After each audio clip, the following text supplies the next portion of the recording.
जय हिंद सब लोगों को। देखिए, हमारा हम सब का जो एक सपना था कि कैसे यूपीएससी जैसे बड़े सिलेबस को कैसे उसे में पूरा किया जाए और गांव-गांव तक के बच्चों को भारत के सबसे बेहतरीन शिक्षकों से शिक्षा दिलाई जाए। इसी क्रम में जो हमारा पिछले 6 महीने से हमारा जो पूरी तैयारी चल रही थी कि कैसे इस शिक्षा को गांव के बच्चों को ये ताकि एहसास हो, उनको लगे कि नहीं शिक्षा इतना बेहतरीन हो सकता है और पढ़ाई भी इतनी इंटरेस्टेड हो सकती है। इसके लिए उसने बेहतरीन शिक्षक की भी जरूरत होती है। 6 महीने से हम सर को तलाश रहे थे ऐसे शिक्षक को। आपको भी पता है कि हीरा ढूंढने में कितना टाइम लगता है यहाँ पर। और कई लड़कों का कहना सर इतना टाइम क्यों लग रहा है, तो भैया झोपड़ी बनाने में टाइम नहीं लगती है, महल बनाने में सबको समय लगता है। तो इसी क्रम में हमें चाहिए थे इतिहास के एकदम बेहतरीन से बेहतरीन भारत के सबसे बेहतरीन शिक्षक की कड़ी में हम आधुनिक भारत के सुकरात के पास आ गए हैं। आज आप लोगों को रूबरू कराते हैं मणिकांत सर के, जो किसी भी परिचय के मोहताज नहीं है और इनके पढ़ाने का तरीका लाजवाब है।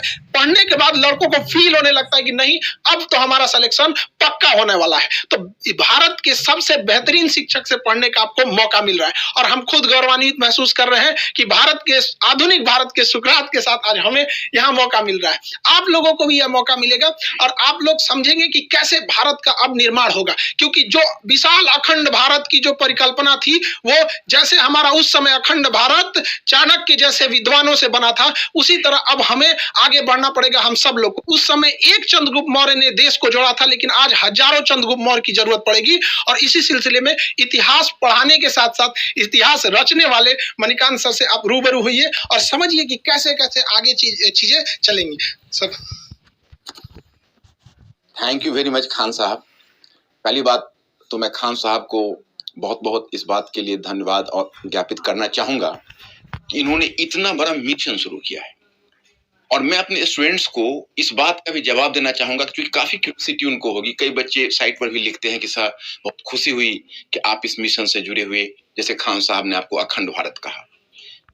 मैं आपको इस बात का अभी मैं आपके साथ कुछ शेयर करना चाहता हूँ क्योंकि मैं स्टूडेंट्स मेरा अपना मानना है और जो खान साहब का भी मैं देख रहा हूँ इनका भी यह प्रिंसिपल रहा है कि मैनेजमेंट और स्टूडेंट्स के बीच, टीचर्स और स्टूडेंट्स के बीच कंप्लीट ट्रांसपेरेंसी होनी चाहिए। तो मैं पहले आपको बताऊं कि मैंने क्यों खान साहब के इस मिशन में शामिल होना स्वीकार किया। इन्होंने पहली बात जब कही तो मुझे काफी इंप्रेसिव लगा। इन्होंने कहा कि देखिए ये कोर्स नहीं है, ये मिशन है, ऐसा मिशन जिसको हम पूरे भारतवर्ष में फैलाना चाहते हैं। और ये पिछले 20 ईयर से मैं सोच रहा था। अब देखिए इन्होंने एक बात कही तो मेरे रोंगटे खड़े हो गए क्योंकि मैंने आज तक कभी इस पर सोचा भी नहीं था। मैं पिछले 30 वर्षों से इस फील्ड में हूँ, इतनी कम उम्र में ये आइडिया इनके दिमाग में कैसे आया। इन्होंने कहा कि अभी लगभग 5 लाख बच्चे यूपीएससी में अपीयर होते हैं और हम उसके नंबर्स को 20 लाख अगर कर दें तो क्वालिटी ऑफ स्टूडेंट्स बदल जाएगा, कंपोजिशन ऑफ स्टूडेंट्स बदल जाएगा और रूरल अर्बन का डिवाइड भी समाप्त हो जाएगा जो यूपीएससी में बना हुआ। ये मुझे बहुत अपीलिंग लगी। मुझे लगा कि भाई इनमें इतना जज्बा है। 5 लाख से 20 लाख, 15 लाख का एडिशन। अब ये तो यही बताएंगे कैसे करेंगे, लेकिन मुझे चूंकि बता चुके हैं तो मैं चाहूंगा कि भाई इन्हीं के मुख से आप सुने कि 5 लाख से 20 लाख कैसे करेंगे।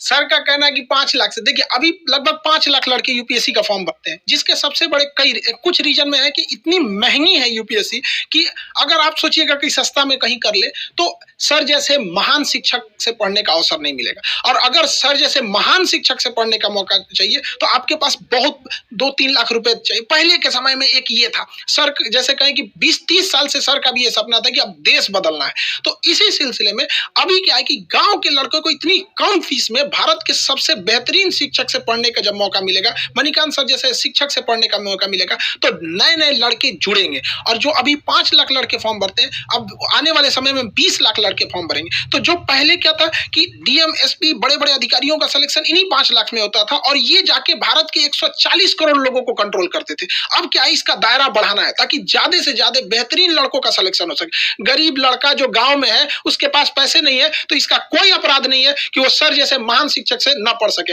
अब हम सारे लोग इसमें आगे बढ़ेंगे और ज्यादा से ज्यादा लोगों को यहाँ पे जोड़ा जाएगा ताकि देश निर्माण में आगे बढ़ाया जा सके। Sir thank you very much Khan साहब। इतनी बड़ी बात और मेरे ऊपर बहुत बड़ी रिस्पॉन्सिबिलिटी गिरी। मैं एक चाहूंगा कि एक बहुत ही कर्मठ सिपाही की तरह इस मिशन को जरूर आगे बढ़ाऊं क्योंकि ये मैं पिछले 20 ईयर से, जैसा इन्होंने कहा, 20 ईयर से मैं सोच रहा था। दूसरी बात कि मैंने खान साहब एक अखंड भारत शब्द का बहुत ज्यादा प्रयोग करते हैं, मेरे सामने भी किया। तो मैंने खान साहब से क्वेश्चन किया कि व्हाट डू मीन बाय अखंड भारत, आपको अखंड भारत से मतलब क्या है? तो खान साहब ने कहा कि देखिए इसके तो कई मतलब वैसे मैं निकालता हूं, लेकिन एक जो मेरा बड़ा मतलब है वो ये है कि जैसे वल्लभ भाई पटेल ने पूरे भारतवर्ष का एकीकरण किया था जब उन्होंने स्वतंत्रता के बाद उसका एक तरह से आप कहिए तो प्रिंसली स्टेट्स का जो देसी रियासत थे उनका विलय किया। लेकिन इंडिया एजुकेशनली बहुत डिवाइडेड रहा और 16% साक्षरता मात्र 75% तक पहुंच गई है, तो साक्षरता का हाल है और शिक्षा का तो हाल मत पूछिए। इनका कहना है कि हम डिजिटल इस रेवोल्यूशन से हम पूरे इंडिया की एजुकेशन के इस फासला को तय करेंगे। भाई ये तो बहुत बड़ी बात है, इतनी कम उम्र में इतनी बड़ी बात इन्होंने सोची है, मतलब मैं तो चकित रह गया और मैं सोचा कि भाई इस बस को मिस नहीं किया करना चाहिए, इसको जरूर आगे बढ़ाना चाहिए। और इतने बड़े मिशन में मैं और लोगों को भी कहूंगा, मैं सारे शिक्षक समुदाय से अपील करूंगा कि इस मिशन में आए, ये बहुत बड़ा मिशन होगा और इससे सेटिस्फैक्शन मिलेगा, हर आदमी को जीवन में एक मीनिंग मिलेगी। तो और दूसरा तो ये दो इनका मुद्दा रहा और इसी वजह से मैं इस प्लेटफॉर्म पर हूं। तो मुझे लगता है कि मेरे स्टूडेंट्स लोग अभी मेरे इस क्वेश्चन का मतलब there question has already been answered. चलिए आप लोगों ने तो सुना होगा भाई, अभी मैं जुड़ा हूं और मेरे कुछ बंधुवर और भी अच्छे शिक्षक जुड़े हैं। मेरा विश्वास है और जब मैं इनकी आंखों में देखता हूं तो मेरा विश्वास और भी बढ़ जाता है, क्योंकि मैंने इतना ऑप्टिमिस्टिक इंसान अपने लाइफ में बहुत कम देखा है। ये पूरे भारतवर्ष के संदर्भ में बोलते हैं, ये अपने आप में आज तक मैं कभी ये शब्द के लिए हिम्मत नहीं जुटा पाया था, लेकिन अब इनके साथ मिशन से जुड़कर मैं भी अब हिम्मत जुटा पा रहा हूँ। सर आप लोगों की बहुत जरूरत है देश को, देश को बहुत ज्यादा जरूरत है, समाज की अंतिम पीढ़ियों को। और हम इतना विश्वास दिलाते हैं कि आप लोगों को ना एक इतिहास पढ़ने के साथ साथ इतिहास रचने का मौका मिलेगा और सर यही बच्चे निकलेंगे और बदलेंगे। कि कभी कहा जाता है कि हिंदी मीडियम के लड़कों का रिजल्ट नहीं हो रहा है, ये बड़ा चीज है। अरे हिंदी मीडियम के लड़कों को आपने मौका कहाँ दिया? वहां पर गरीब बच्चा जो गांव के सड़कों पे घूम रहा है, तो ऐसा थोड़ी है कि उसके पास योग्यता नहीं है, अरे उसके पास पैसे नहीं है, अब कोई बाधा नहीं आएगी। सर लड़कों का तो कई लड़कों का कहना है कि सर आ गया अब हम तो कोई किला उखाड़ देंगे। देखिए खान साहब ने दो बातों को मैं कहना चाहूंगा। खान साहब का एक मुझे प्लान बहुत अच्छा लगा, जैसे एक हिंदी मीडियम तो रहेगा, लेकिन मैंने एक देखा खान साहब कि हिंदी मीडियम में जो बच्चे होते हैं उनके मन में कहीं ना कहीं अंग्रेजी के लिए एक ऐंठन होती है। और आप ग्रामीण क्षेत्रों में ऐसा देखेंगे कि इंग्लिश लोग लिख लेते हैं लेकिन इंग्लिश बोल नहीं पाते। आप गौर करके देखेंगे इंग्लिश समझ लेते हैं लेकिन इंग्लिश में अगर उनको एक्सप्रेस करने के लिए कहा जाता है तो दिक्कत होती है। तो वैसे लोग जो इंग्लिश लिख सकते हैं, आज की तारीख में जब इंटरव्यू में भी उनके पास चॉइस है कि हिंदी इंग्लिश किसी में डिलीवर कर सकते हैं, और अगर वो इंग्लिश लिखने की स्थिति में है तो उनको शिक्षा देने के लिए आपने जो इंग्लिश वाला आइडिया दिया है ये बहुत अच्छा। इन्होंने 3 स्टेज में लाया है, एक कहा है हिंदी मीडियम, दूसरा इंग्लिश और तीसरा इंग्लिश, प्योर इंग्लिश, ताकि वैसे बच्चे जो प्योर इंग्लिश वाले हैं साउथ इंडिया, क्योंकि जब अखंड भारत को करना है तो अगर आप केवल हिंदी में रहेंगे तो खंडित भारत हो जाएगा। तो उसको अखंड भारत करने के लिए आपको गैर हिंदी प्रदेश में भी जाना पड़ेगा। तो ये भी एक लॉन्ग टर्म प्लान है। और इस संदर्भ में अब आप कुछ कहना चाहेंगे? तो सर एक चीज हम जरूर पूछना चाहेंगे सर कि ये आपके जो पढ़ाने का एक नया यूनिक मेथड जो है, इतिहास को इतिहास तक सीमित न रख के उसे वर्तमान परिदृश्य से जोड़ना, उसे भौगोलिक दृष्टि से जोड़ना, अंतर्राष्ट्रीय संबंधों में ऐतिहासिक घटनाओं का क्या असर पड़ा उस सब चीजों को जोड़ना। जैसे एक छोटा सा एग्जाम्पल के तौर पर चाइना जो है जापान के प्रति इतना ज्यादा एग्रेसिव क्यों है? लोगों को तो दिख रहा है, सबको दिख रहा है कि चाइना जापान के प्रति स्पेशली बहुत एग्रेसिव है, लेकिन वो इतिहास की उस घटना को नहीं देख रहे हैं कि जापान मंचूरिया पर क्या हुआ था। तो ये जो चीजें आप जोड़ते हैं ना, ये लड़कों के लिए बहुत बेहतरीन साबित होगा। सर इसके लिए थोड़ा सा बताइए कि लड़कों में ये भी क्यूरियोसिटी रहती है कि सर हमसे तो कह रहे थे कि आप पहले क्यों नहीं लाए, जो लड़के थे कि सर हमको भी ये मौका मिला रहा था। तो सर ये जरूर बताइए वो यूनिक तरीका से। अब माय स्टूडेंट्स, अब इसमें मैं जो खान साहब ने जो क्वेश्चन किया है उसमें मैं एक चीज में और भी जोड़ना चाहूंगा, फिर मैं इसका भी रिप्लाई कर रहा हूँ। मैंने खान साहब से पहला क्वेश्चन किया था, इन्होंने जब अपनी फी को 7500 रखी, मैंने कहा कि खान साहब कहीं आपका ध्यान क्वांटिटी पर ही तो नहीं है, क्वालिटी कहीं ऐसा तो नहीं कि क्वालिटी के साथ कोई कॉम्प्रोमाइज होगा? क्योंकि क्वालिटी के मामले में बहुत ज्यादा सेंसिटिव रहा हूं। सर यहाँ हम आपको रोकेंगे यहाँ पर। एक बात बताइए, लड़के लोग जहाँ पे सर खड़े रहेंगे वहां पे क्वालिटी के बारे में अगर कोई डाउट कर रहा है तो फिर उसको एक बार पुनर्विचार करना चाहिए कि वो किस दुनिया में जी रहा है सर। तो आपका रहना एक इतने बड़े चीजों का बनना ही अपने आप में इस बात का प्रमाण है कि क्वालिटी तो बेस्ट रहेगी, बेस्ट में भी सबसे बेस्ट, कि लड़कों को लगने लगेगी पढ़ने के बाद मेरा तो हो ही जाएगा सर। यही इनका जो ये उत्तर था मेरे बहुत सेटिस्फैक्टरी लगा। इन्होंने उस वक्त इन्होंने हमसे एक सवाल किया, कहा कि अच्छा ये बताइए सर, आपका जो method of teaching of history है वो यूनिक कैसे है? तो मैंने इनको जवाब दिया कि देखिए, मैंने इसमें कोई यूनिक, लोग इसलिए मानते हैं कि एनसीईआरटी पुस्तक के इंस्ट्रक्शन को नहीं समझ पा रहे हैं। एनसीईआरटी पुस्तक में जो क्लास 6 से लेकर 12 तक आप जाएंगे, एक प्रीफेस का पेज होता है, उसमें एक स्पष्ट क्लियर कट एक इंस्ट्रक्शन है। उसमें यह है कि पहला कि देखिए, आप मतलब you have to discourage the rote learning among students and try to activate their pattern of thinking. मतलब स्टूडेंट्स में आप सोचने की प्रवृत्ति को विकसित करिए और रटने की प्रवृत्ति को हतोत्साहित करिए। वो तब संभव है कि जैसा कि अभी खान साहब ने कहा कि जापान और अगर चाइना का वर्तमान कॉन्फ्लिक्ट है तो उसको हम अतीत में ले जाएं, अतीत को वर्तमान में लाएं, तो बच्चों में स्वयं एक्टिवेट हो जाता है सोचने की प्रवृत्ति। दूसरी बात क्या है कि आपके एनसीईआरटी में लिखा हुआ है कि विभिन्न विषयों के बीच के दीवारों को तोड़कर एक अंतर अनुशासनात्मक दृष्टिकोण विकसित करिए। वही मैं करता हूं। अब हिस्ट्री है तो हिस्ट्री को इंटरनेशनल रिलेशन से, इंटरनेशनल इकोनॉमी से, अब तो जो हमारी टीम है, अब हमारी जो टीम है अपने और बंधुवर हैं, हम लोग साथ बैठेंगे, हम तो काफी एक्साइटेड हो रहे हैं कि हम इस पैटर्न को ही चाहते हैं चेंज करना। अभी यूपीएससी में खान साहब क्या हो रहा है कि अलग अलग बच्चे अलग अलग पढ़ते हैं विषय। नौबत यह है कि बच्चों की स्थिति उस तबले की तरह हो रही है जिसको अलग अलग लोग धुन बजा के चले जाते हैं।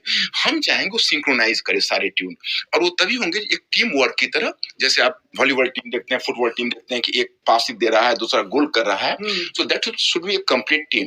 तो मैं आपको बताऊं कि यह चीज इन्होंने मुझे कहा कि बिल्कुल ठीक है, ऐसे इसको ले चला जाए, और इस बात से काफी एक्साइटेड हुए। तो एकेडमिकली मुझे बहुत सेटिस्फैक्शन मिला इनके इस प्रोग्राम से।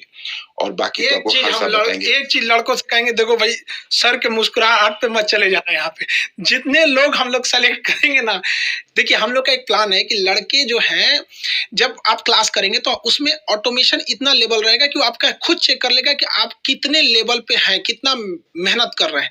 जब आपसे टेस्ट लिया जाएगा तो उसका रिकॉर्ड हमारे सर्वर पे रहेगा कि आप कितना अच्छे से टेस्ट देते हैं, कितने अच्छे से पढ़ते हैं। और हम लोगों की जो सिलेक्शन टीम है अगर सेलेक्ट कर लेगी कि नहीं, अब आपको व्यक्तिगत रूप से अगर और मेहनत कर दिया जाए तो आपका सिलेक्शन पक्का होगा। तो आपको गांव से हम लोग की पूरी संस्था, ऑर्गेनाइजेशन आपको वहां पे यहाँ दिल्ली लाएगी, और उन लड़कों को स्पेशली पढ़ाया जाएगा।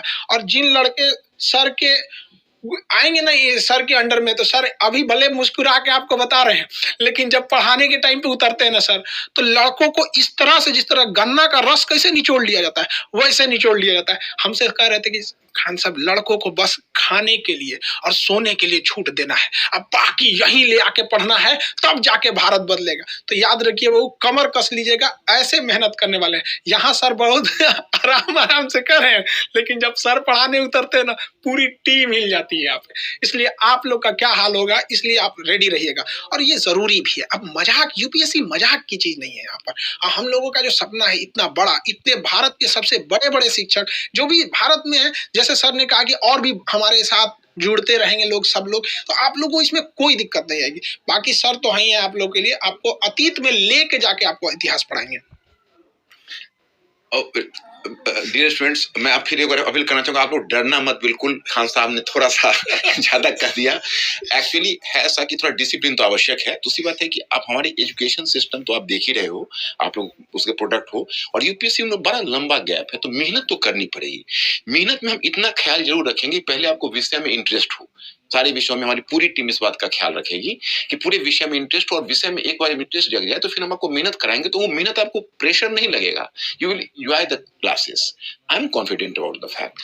तो आप बस इस बात का तैयारी रखिए। और दूसरी बात यह है कि अभी बहुत सारे प्रोग्राम हमारे पास है, मतलब बहुत सारी योजना है। इनके साथ हमने बैठ के खान साहब से बहुत चीजें डिस्कस की हुई है, अभी इम्प्लीमेंटेशन के प्रोसेस में है।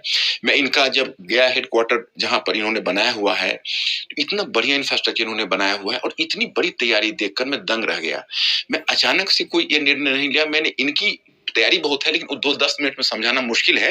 एक बार इसको अनफोल्ड होने दीजिए, फिर धीरे धीरे मैं अपना प्रोग्राम आपको बताता रहूंगा कि कैसे कैसे हम ये करेंगे। जब इंडिया को ही बदलने की बात है तो मैसिव स्केल पर तो काम करना ही पड़ेगा। बाकी खान साहब। सर, आपका हम बहुत दिल से आभारी हैं।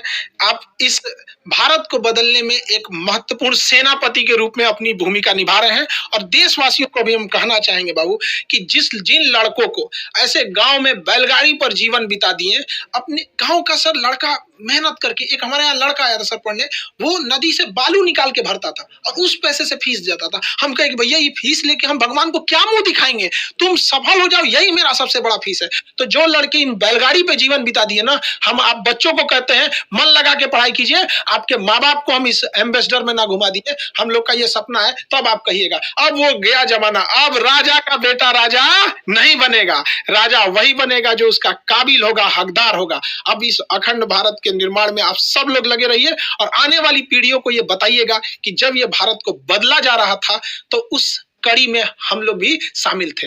आई होप आप सबको समझ में आया होगा और बहुत जल्दी हम लोग इस चीजों को जुड़ते रहेंगे। यूपीएससी बहुत बड़ी चीज है। अब इतनी कम 7 से 8 हजार की फीस में अब सोचिए 2-3 लाख वाली फीस को इतना सप्रेस किया गया। इसमें हम सर का भी बहुत बड़ा आभारी हैं जो सर इतने बड़े मिशन में एक सेनापति के रोल निभाने के लिए आगे आए। अब बाकी आप लोग अपनी तैयारी के लिए अब निश्चिंत रहिए। अब गांव का हर एक लड़का पढ़ाई करेगा। इंग्लिश मीडियम वाले लड़के, आप लोगों के लिए भी सेपरेट बैच रहेगा। साउथ इंडिया के लड़कों को हम छोड़ कैसे सकते हैं? अखंड भारत में साउथ इंडिया छोड़ दे तो अखंड भारत कहाँ रह गया? वहां पे सबको जोड़ा जाएगा और हम कोशिश करेंगे इस व्यवस्था को और बेहतर निरंतर कैसे बनाया जा सके। आई होप आप समझे होंगे। मिलेंगे नेक्स्ट क्लास में। जय हिंद।